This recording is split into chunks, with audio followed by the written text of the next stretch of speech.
afọ ji wesa anabata n'oge egwu ala anyị n'ụlọ mgbasa ozi Anambra Broadcasting Service Ọka. Egwu ala anyị nke ụbọchị tata ga-adịkwa ọkpọ maka na anyị na ndị egwu ọdịnala Ọrazume nke ụlọ Ekwulọbịa ga-anọrị. Ndị egwu a nwere ọtụtụ egwu ha ga-eji wee melite ọnọdụ gị mee ego obi aṅụrị. Anyị ga-akwụsara ha egwu ha abụọ ozugbo ozugbo. Nke mbụ bụ okwu a na-asụ anya, nke abụọ wee bụrụ udo ka mma. Ka anyị zọọ ya azọ gwa ya awụọ maka na ọ bụ ihe egwu ka a na-eme.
eri ọkpọrọ ọnwụ ka ka ị na-ayọ egwu ọ na-asọ gị ọ dịghị ka a ga-atụ na ị nọ n'ime afọ wee bido ịgba egwu a ọ dị mere eme kedu ebumnobi unu jiri wee baa egwu Ọhazume ebumnuche anyị ji baa ya Ọhazume bụ anyị jere ibido egwu a bụ anyị nwa mụrụ n'onwe anyị onwe ndị kụziere anyị egwu a ọ ife ka anyị nwa ndị na-agba egwu na obodo na ụdị anyị fụrụ ebe a nkịta anyị gbakọtara were bido ịkụ egwu a ka onye wetara tinye ka moto etinye were nwụcha egwu ebe anyị Ọhazume o nwere egwu unu nke unu kpọrọ na ife arụ na-eme n'obodo erika kedụkwana ihe unu jiri wee nwee egwu ahụ dịka egwu a na-agba agba ife arụ na-eme obodo anyị na-agụ n'egwu ugwu anyị gụrụ ya dịka ịgbasa ozi ọma maka ihe na-eme n'obodo erika ọ dị njọ ihe arụ na-eme nnukwu anyị were gụọ onye ma egwuregwu were ihe dịka ịgbasa ozi ọma kedu ekpere gị ekpere m nye ndị otu egwu anyị abụ na anyị ga na-agba egwu a anyị ga na-eje anyị ga na-ana nsogbu anyị ga enweta nsogbu n'ụzọ ihe niile na-eme n'ụgbọ a bụ Chukwu ka anyị gbadoro ya n'ime ya anyị ga na-eje na-ana nna dalụso ka ị gọrọ ka o rere n'aha Jizọs amen ọfụma ị na-akwa ya akwa ụtọrọ anyị ka ọ daa ka amata na ire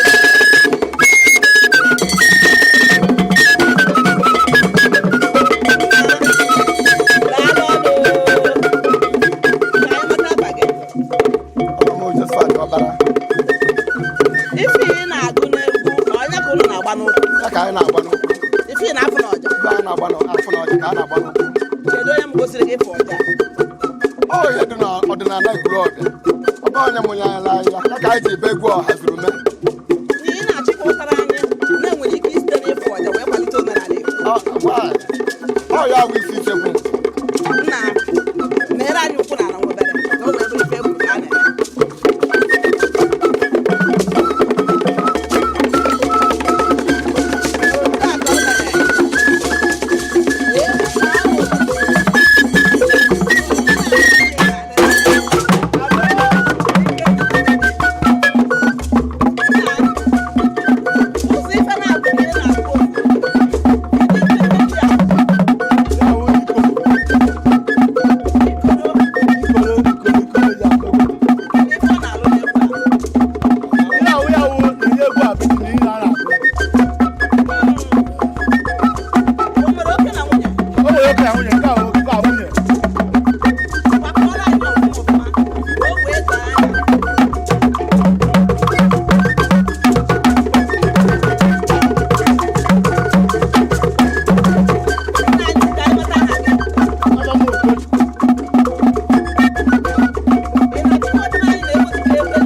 ọnọdụ m n'egwu abụọ m bụ nna fa nke ndị oyibo na-akpọ patron kedu ole ị na-alụ ha dịka nna n'elu a ọrụ nna arụfa bụ ịchịkọtafa azị nna etu nna si achịkọta ụmụ ya etu ntị achịkọtafa ndị anafa na-ege m ntị ị chere na unu ga-esite n'egwu a wee kwalite omenala Igbo nke ọma yes egwu a bụ egwu eji mara omenala anyị na-agba omenala akọrọngwa oyibo ọbụla dị na ya ha ife omenala nna daalụsọ alụ ọga anyị ị na-achere kedu ka isi wee hụta egwu nke tata egwu anyị bụ egwu bi ebi na Ekwulọbịa ịkpọ ha Ekwulọbịa ịkpọ Ọhazume Ekwulọbịa ụlọ Ekwulọbịa egwu a bụ egwu nna nna anyị kwadebere ụmụaka wee sọchapụkwu ya ọ dị mma ya bụ egwu kachacha egwu niile na-agba n'Ekwulọbịa and o jego mba dị iche iche ma festival of arts and so on and ọ na-agba first mana Lagos mana Abuja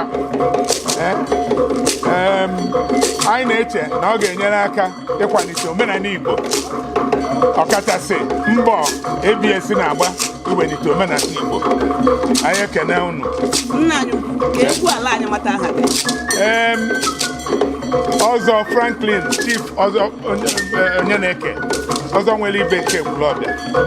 Kemgbe unu jiri wee malite egwu ya na-azọ ya azọ na-awụ ya awụ na-asọrị ụlọ onwego ndị unu mụgosiri egwu a enwebeghị ndị anyị mụgosiri azụ n'ụdị na anyị mụgosiri ibe mana o nwere ndị na-ezuru ya n'ori na-ezuru ya n'ori na-agba nke ahụ bụ imitation enwezie ebe anyị nwere twin ebe na-aba akpara anyị oku ndị ahụ na-ezuru ya n'ohi agbapụ were afọ anyị si na ọha zuru ume mana ịma na oge ụfọdụ panadol ada abụcha panadol ọfụma ndị Igbo tụrụ ilu si na agadi anaghị aka nka na egwu amara ị ga-emere anyị ụkwụ na ala ka o wee bụrụ ike egwuru ka a na-eme mana ọzọ ada agbawu egwu ị na-aya nka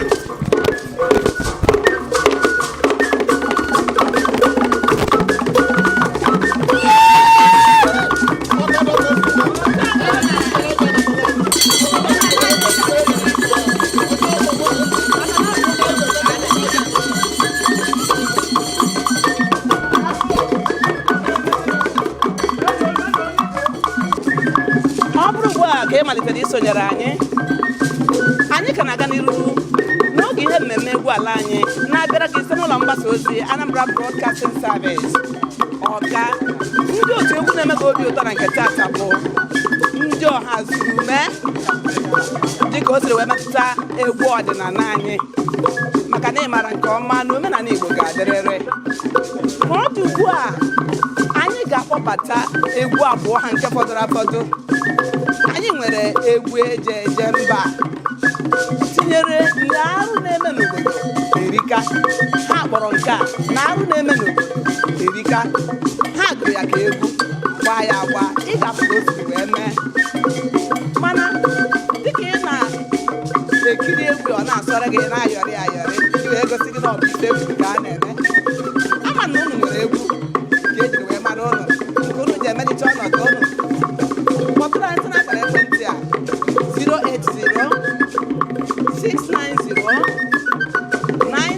080-690-99940 maka idekiri ya bụ egwu unu nwere hazie ya nke ọma ma wepụtara ya ụwa dum ka ha kirie ma nwee obi aṅụrị maka na ị maara nke ọma na ọ bụ naanị egwu pụtara ife na-eje mba. Cheta na onye gị na ya na-anọrọ bụ Amaka Ụfọjebe. Ọ bụrụ na anyị agba egwu abụọ a ndị a rụpụgasịrị gị aka anyị ga-apịachi ọnọdụ anyị. O nwere ife dị egwu a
Afamowo His Majesty Igwe Engineer Chukwuka Dibia Emmanuel Onyeneke. Ahụ m Igwe Ekwulọbịa, Eze Jiọfọ Ekwulọbịa. Eze Jiọfọ Ekwulọbịa. Ị chere na ọmarịcha egwu a ga-enye aka n'ịkwalite omenala anyị bụ ndị Igbo? Ịfụ na Igbo niile zuru na ya, na ọja, na ikoro, na ogene, mgbịrịmgba, ife a niile na-egosicha ife dị iche iche na omenala Igbo. Kedu ndụmọdụ gị nyere ndị Igbo ndị ọzọ, ọkachasị obodo ndị na-anaghị amaka omenala anyị? Ọdụmọdụ na-enyefe abụ ọnwụ na fa agaghị enwe ike ibido ụdị ife na-etu ọfụma, mee ya ọfụma, fa hapụzie bịa na-enene nke anyị, na-aga n'ihu, fa na-eso anyị n'azụ. Mana ọkwa na ụkwadara m dara nwunye di m, ọ gaghị ewute m. Ndị Igbo bịa mara na anyị nwere omenala dị omimi, omenala bara ọgaranya, omenala na-ebulite mmụọ elu, ka fa nwee ike isonye n'ife a na-eme. Onye mee ibi eme owezuo ezuo. Ọhazurume abidogorede dịka etu si kweri 1990 ọhazurume adịgo. Kama fa ga-ekposa maka mma ọ mara ụmụaka tolite fa na-abanye. Ọfọ na agọrọfa ahụ na-etu a ka ọ ga-adịgoro, fa ga na-esi n'ike na-etonye n'ike, si na mma na-abanye na mma karịrị mma. Ka kịta sọsọ Ekwulọbịa na-enene ya n'oge na-adịrị anya, ọ bụrụ ụwa niile ga na-abịa na-enene ya. Asị ndị Anambra steeti fa wepụta ndị ga-eje gba egwu be ndị ọcha fa ewepụta ya. Asị ndị Igbo wepụta elu ebe ahụ fa ewepụta ọhazurume, ndị ọcha ama na kọstọm anyị mara mma nnukwu. Kedu ndụmọdụ gị nyere ndị Igbo niile, ọkachasị n'ọnọdụ ịmaka omenala anyị? Onye enweghị omenala ahụhụ mmadụ.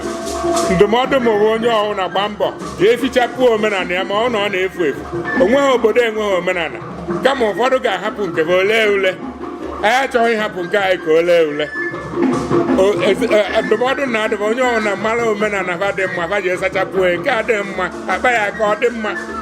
Ife nna nna anyị fa mere ahụhụ ife jọrọ njọ, ka anyị ji nwayọọ dozie ya ọfụma ka ọ na-aga n'ihu. Ọ ya ndụmọdụ na-enye fa. Nna anyị bụ daalụ sọ. Chetakwaziri anyị Igwe ebe ịbụ. His Majesty Igwe Engineer Chukwuka Dibia Emmanuel Onyeneke, fellow Nigerian Society of Engineers and Knight of St. Sylvester.